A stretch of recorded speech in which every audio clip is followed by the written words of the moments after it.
everyone, Pam Gregory, astrologer.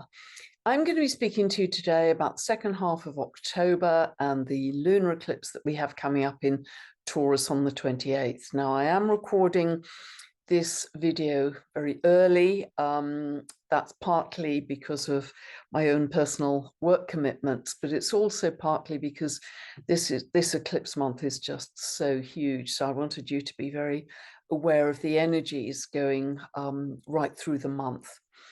So just to remind you, the solar eclipse, the annular solar eclipse, is happening on the 14th of October. And the eclipse path for that eclipse was running sort of northwest to southeast across the United States through kind of Oregon, Nevada, Utah, New Mexico, Texas. And if we're looking forward, there's a very powerful total solar eclipse next April. April is going to be a huge month next year for various astrological reasons.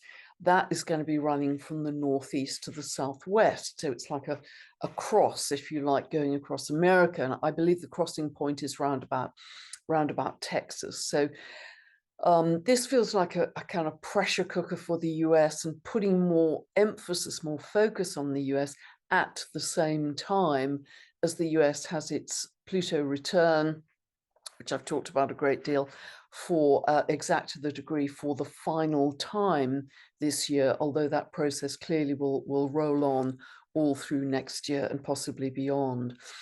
But eclipses act like portals, doorways to new dimensions. They're very powerful.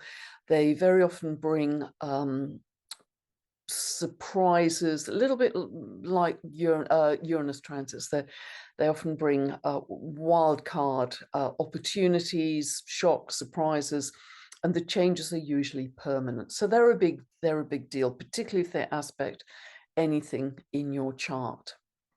Now, eclipses always bring with them intensity.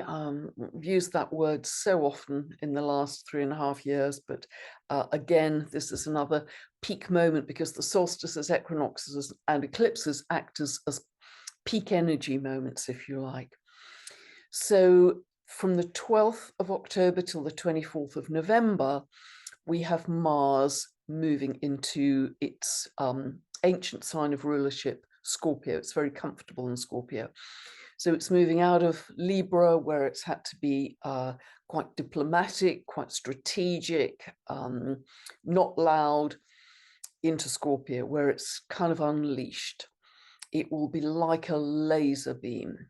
It has a passion, it has a focus, particularly for digging up secrets that are underhand, underworld, underground, big money, criminal money, that kind of thing. So it will be quite relentless and ruthless over that period of time in digging up secrets that may be related to not only finance, Scorpio, and by the way, this is the last eclipse we are going to have in a financial sign. As I start to talk about the lunar eclipse in Taurus, Scorpio, that's the financial axis. We won't have another eclipse in that financial axis for 8 to 9 years.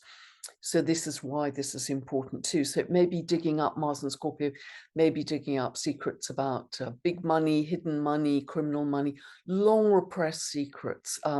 Could also be linked to issues around toxicity of all kinds. That's also very Scorpionic. But to look at some of the detail as we run into this lunar eclipse, and all the way through the whole of October, we're going to have that energy.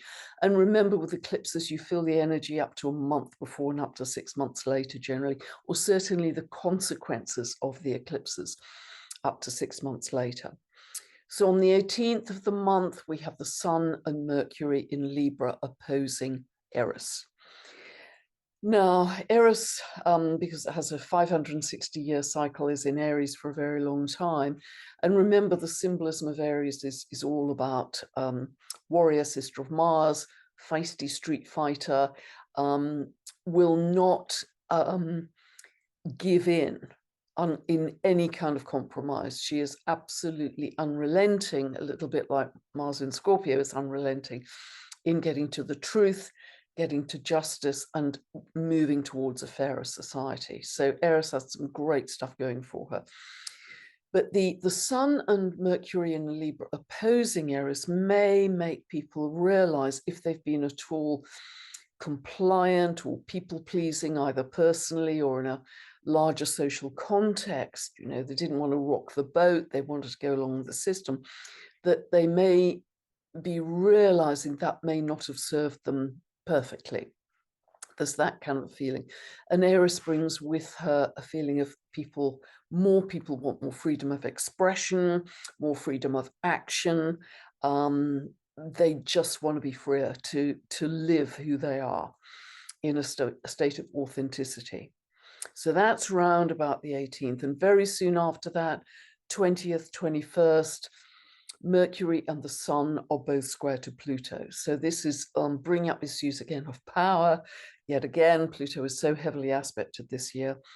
And around about the 20th, it could be powerful words on the world stage by some leader. It could be powerful words in your personal life. And again, the next day, issues around power and control. But it's triggering Eris at the same time. He was resisting very fiercely and will never give in. The moon is also in that repeating T-square of being square to Eris and Pluto too. Positively that day, on the 21st, we have Jupiter trine to Venus at 12 degrees of Taurus Virgo. So if you have any planets around 12 degrees of the Earth signs, Taurus, Virgo, Capricorn, I'd go from kind of 11 to 13 degrees of the Earth signs.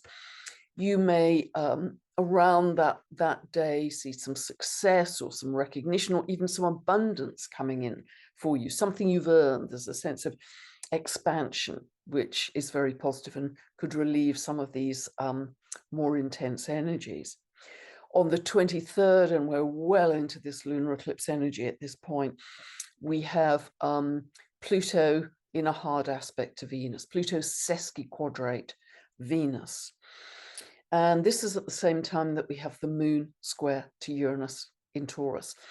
Now, Pluto always brings intensity, turmoil, and Venus is love, and Venus is money.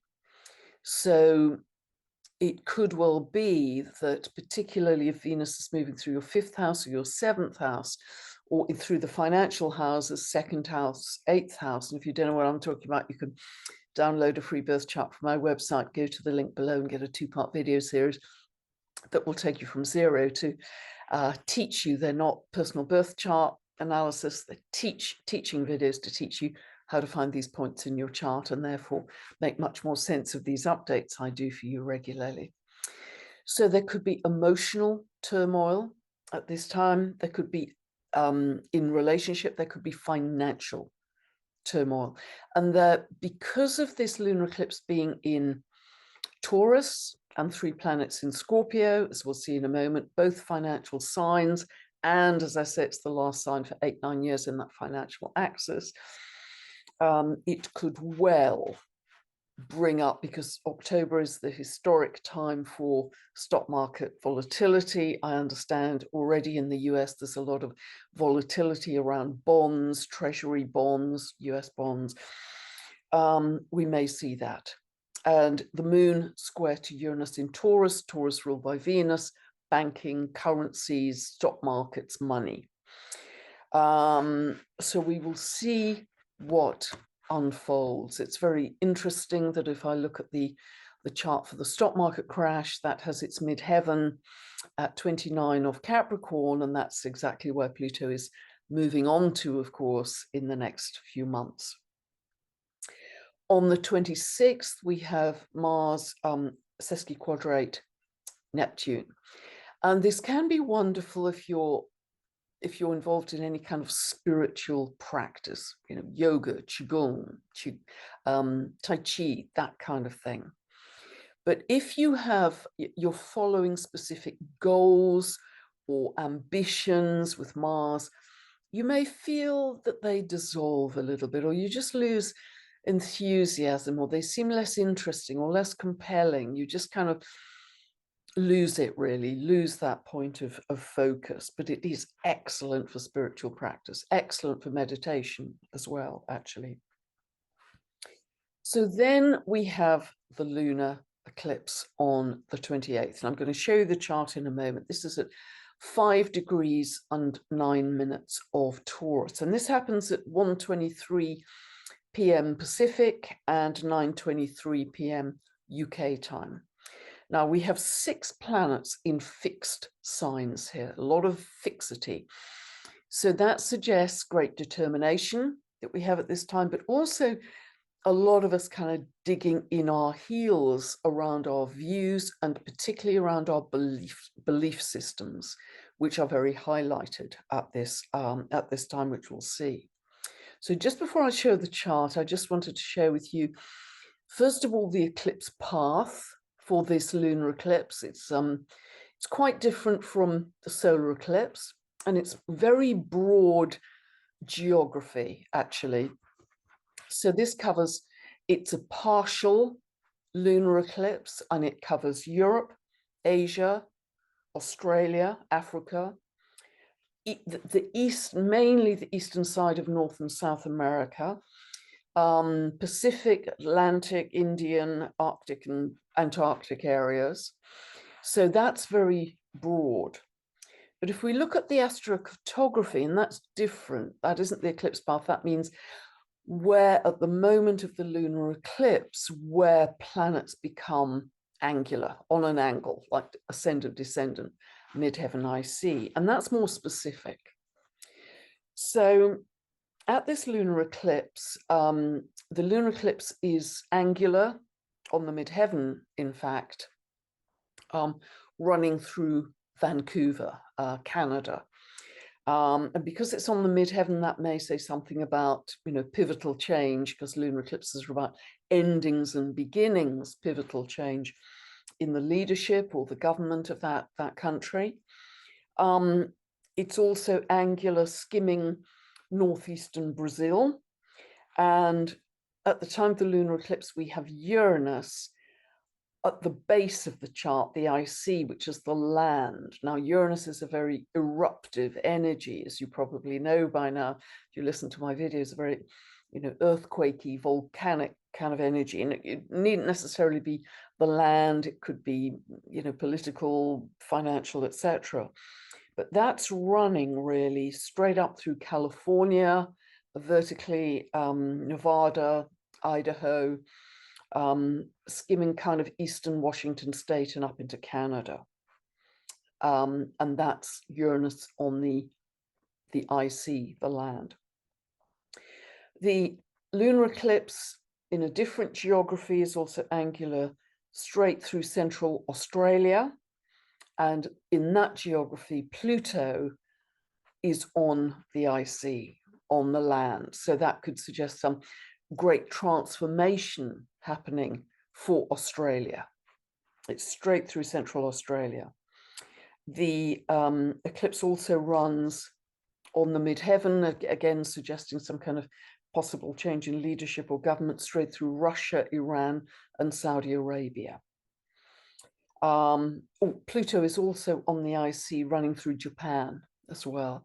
So these are quite specific and big and important. So I know that covers a huge amount of the world, but any of those geographies could come into prominence at this time. Not all of them, that's very unlikely, but because astrology is a language of probability, then we should expect some of those geographies to come into the news, to come into prominence in some way. So just watch and observe, and let's see what unfolds. So let us now look at the chart for this lunar eclipse.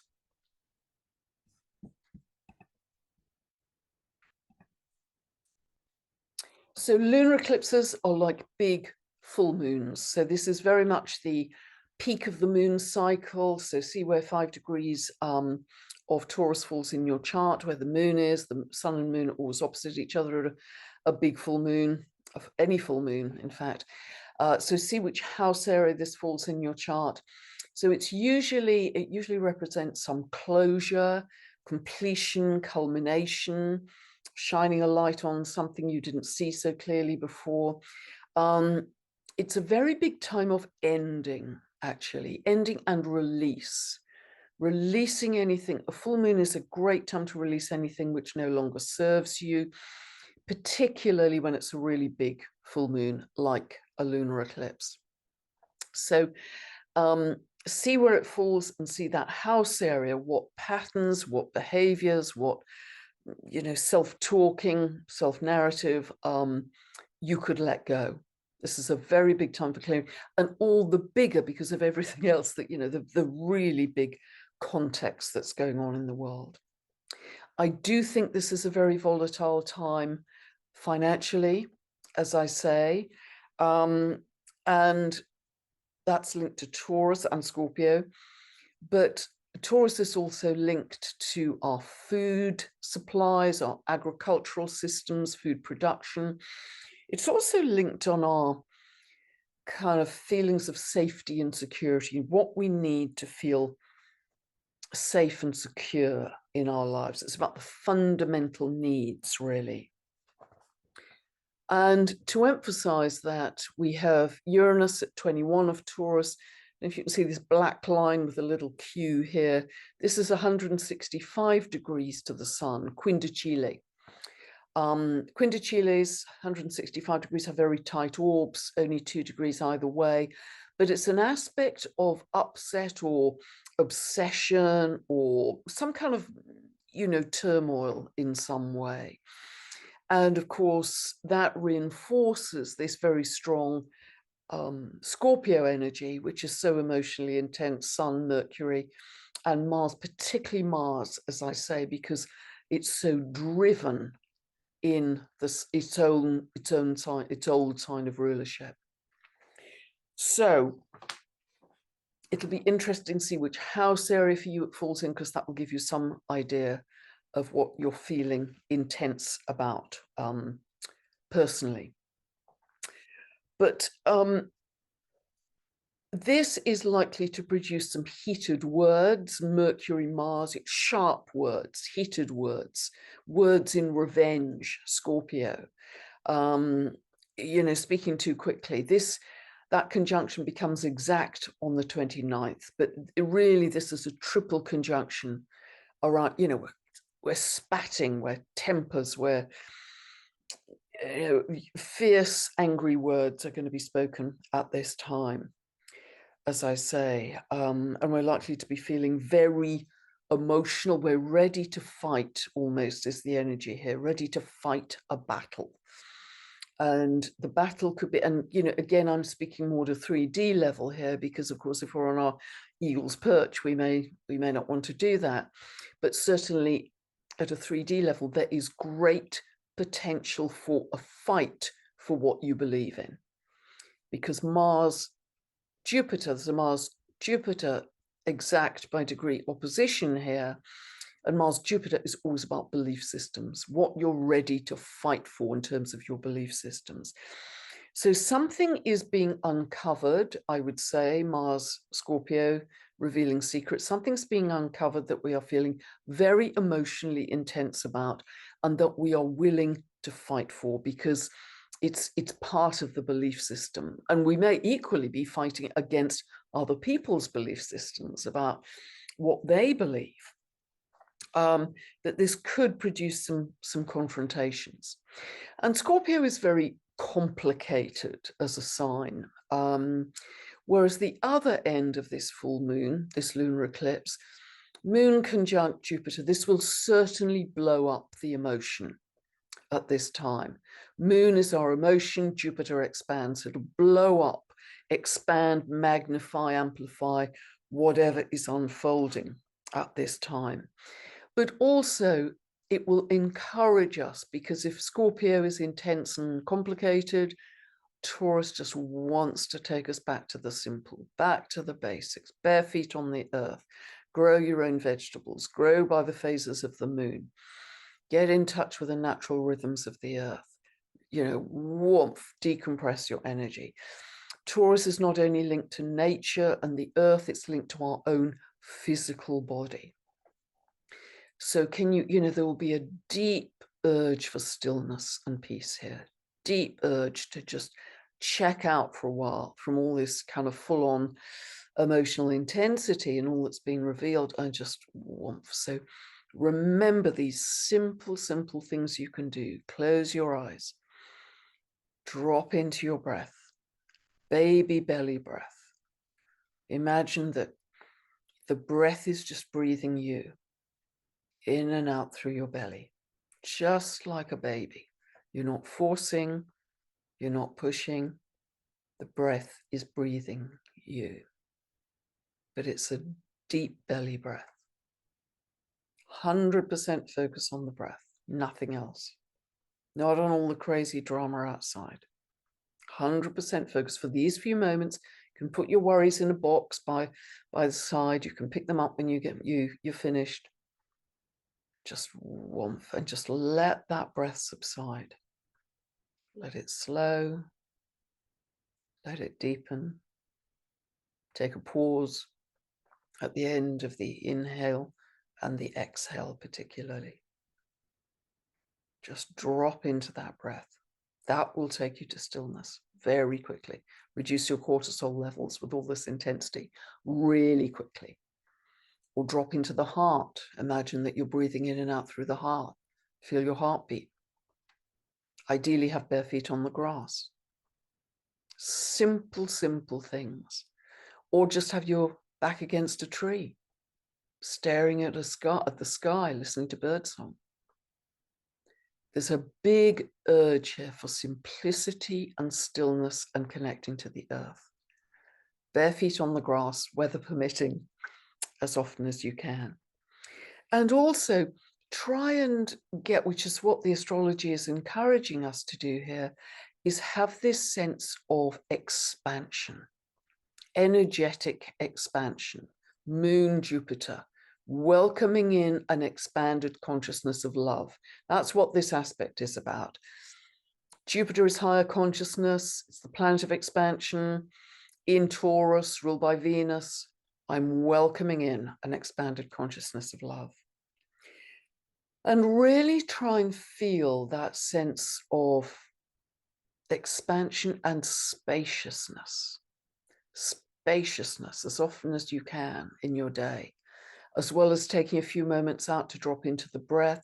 Take a few moments out to look up to the trees, look up to the sky. How often are we looking down to our phones, even when we're outside in nature? That's why I never ever take my phone in nature. There's no point, then I'm not in nature. So try and cultivate that sense of spaciousness and expansion, because we are walking into worlds right now, for sure. And I think we're getting a stronger and stronger sense of this. I mentioned a couple of videos ago that, Bashar, channeled by Daryl Anker, has spoken about, this glass wall between these two worlds, that we could see each other, or certainly we could see the 3D world, but we weren't fully partaking of it. Whereas it's less possible, I think, for 3D to see the higher dimensions, because it's a very contracted energy.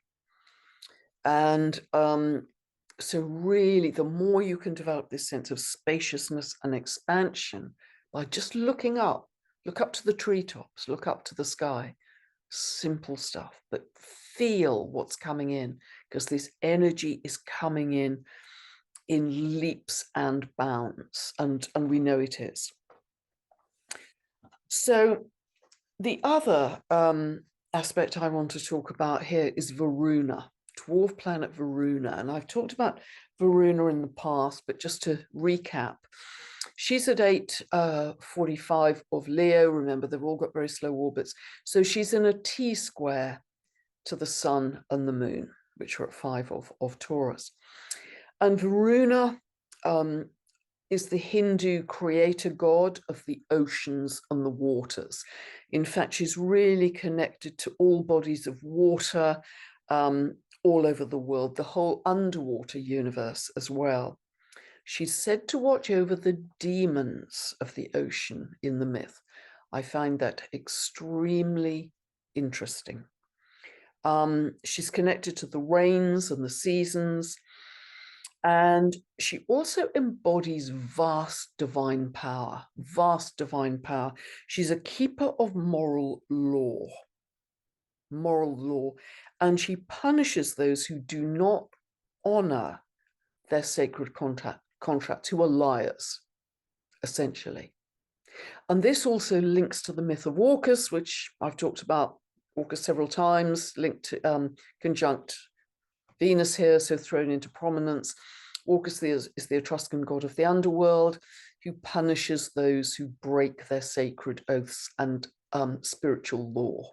So very similar, takes them down to the underworld, makes them see the light, or if they can't, they receive a kind of a just punishment.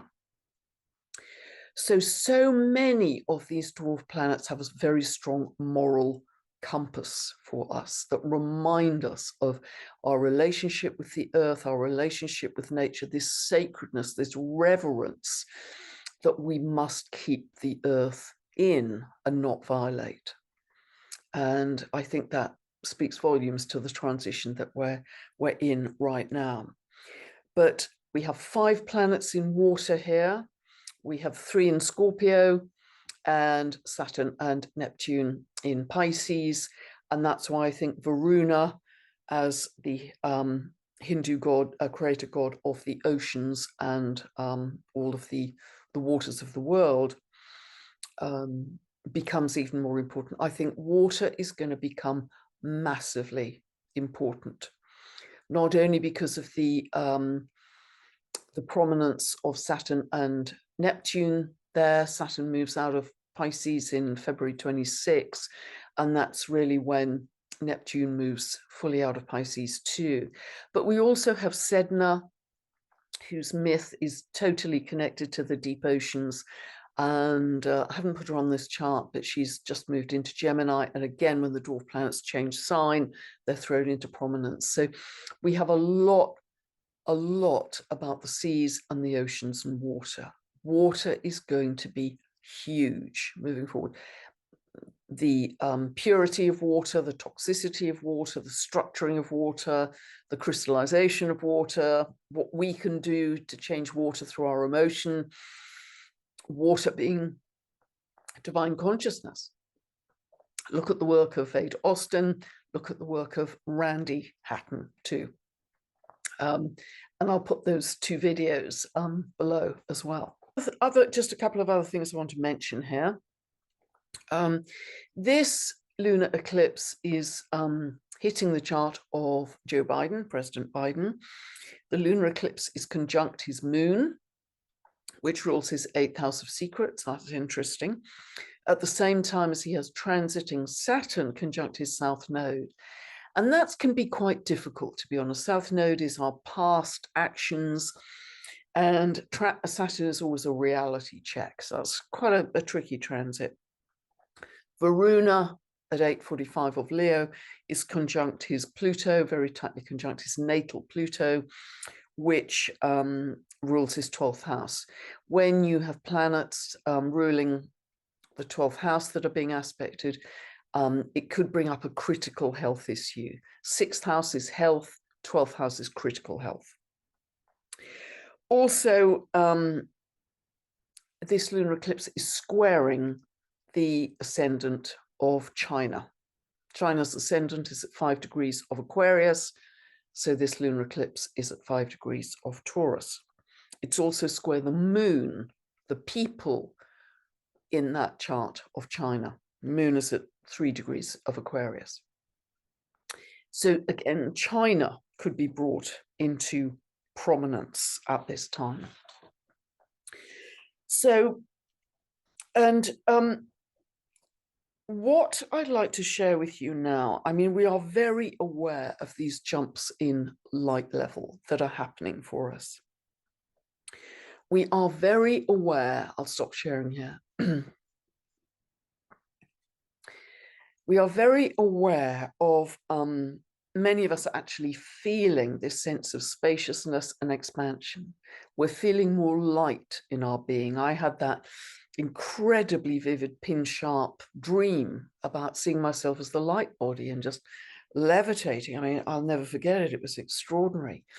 So many of us energetically, spiritually, are sensing this lightness, this shift towards multidimensionality, this time slippage. You remember Saturn is in Pisces, and I'll put the video of Saturn in Pisces below, because months ago when I did that, I was talking about one of the potential manifestations was 3D reality, Saturn, linear time, Saturn, and gravity, Saturn, being dissolved by the fact that it's in Pisces. Pisces dissolves.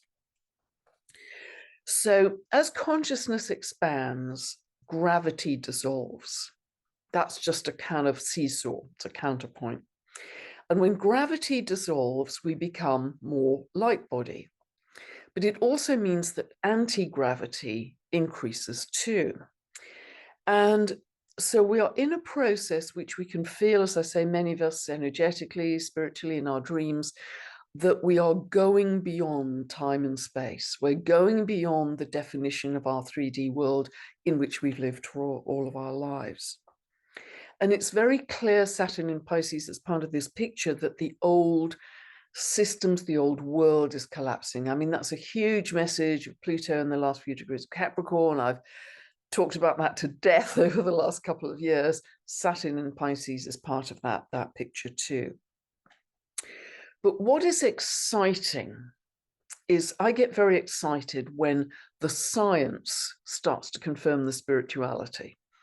So it isn't just, woo-woo, it's actually grounded in physics. And there is a brilliant physicist, genius physicist, who many of you I know follow and will have heard of, called Nassim Haramein. I'll put his name below. And just last month, on the 20th of September, he published his new unified theory of physics, because the world of physics has been having a bit of a nervous breakdown over recent years, because they couldn't make the physics of the big world match with the physics of the quantum world. There was just a kind of big gap in the middle. Well, what Nassim has done is bring that together in a unified theory. And a huge part of that is he has spent, I think, 30 years putting together, I think they're 40 pages of equations, which are pretty dazzling. But he talks a lot in this paper about free energy and about anti-gravity travel, anti-gravity transportation, which is incredibly exciting. And he says it will change everything in our world. Now, I always knew this was going to be a paradigm shifting time. And the reason I felt that, and I think I've certainly said it in many videos, and I said it in the live event last September with Sue Stone in Bournemouth. I've also said it, I think, in the Pluto and Aquarius video, that I expected this to be paradigm shifting in terms of our understanding of the cosmos, the galaxies.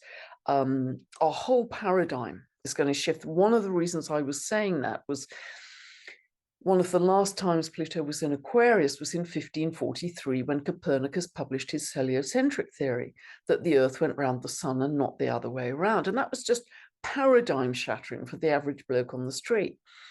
Well, equally, I think once Nassim's unified theory of physics becomes more exposed and better known in the world, we are going to, this is another Copernicus moment potentially, because he is talking about this paper as really understanding through his equations the physics of creation, the physics of interconnectedness of all things. And that was something I was writing about 10 years ago in my first book. This real paradigm shift. He's calling it an owner's manual for the universe, which I love, an owner's manual for the universe.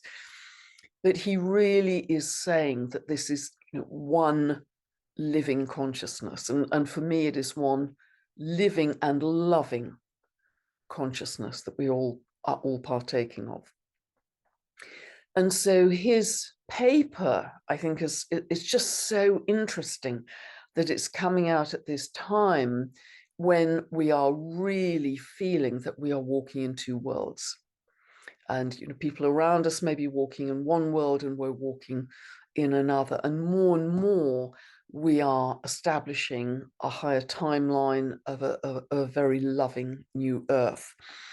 And I really would like to end with a quote, which I love, absolutely love.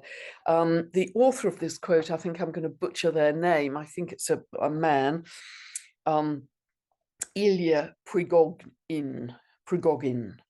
I think he was a physicist, but I'll put his name below because I've almost certainly butchered it because I've just seen the spelling and not the pronunciation. But what he said was, when a complex system is far from equilibrium, which is what we've got at the moment, because the surges of high frequency light coming in are causing great turbulence in this energy field. They're churning up the old energy. So we've got this tremendous churn. So when a complex system is far from equilibrium, small islands of coherence in a sea of chaos have the capacity to shift the entire system to a higher order. I'm going to say that again because it's a great quote. When a complex system is far from equilibrium, small islands of coherence in a sea of chaos have the capacity to shift the entire system to a higher order.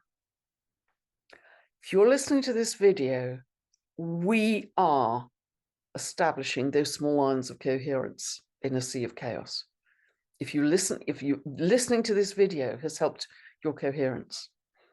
If you're joining in with me 7 o'clock UK time on a Sunday evening, just for 15 minutes to send a loving intention and vision to help to create new earth and to accelerate it, that is part of creating small islands of coherence. That isn't an original idea, of course. People are doing it all over the world with their groups, but all of it is adding to this tsunami of love, this momentum of coherence, because coherence means love. It means coherent, it means gratitude, it means compassion, it means peace. Those positive emotions are, by definition, coherent. So that's what we are doing right now. You are doing in watching this video, and I hope joining me and many others across the world on a Sunday evening UK time, or and remember the known Zoom links, you're just joining energetically. There are many other meditations you can join as well, but our focus is creation. Our focus is creation, and I'm very excited because Nassim Haramein has given us a physics grounding with many equations of how that is rooted in science to give us a whole new view of, I think, galactic reality, not just Earth reality, but galactic and cosmic reality. A lot in there today. I really hope it's helped you. Huge shifts and changes going on. Try not to worry about the 3 changes. They are going to happen. The old world has to collapse. The old kitchen has to be smashed out before you can put the new one in. So just observe. The more you're with like-minded people in a group, the more you can just say, yep, astrology said this would happen. And here we go. Yep, has to be. And stand in the demolition site and be proud of the part you played. God bless. Speak again soon. Bye for now.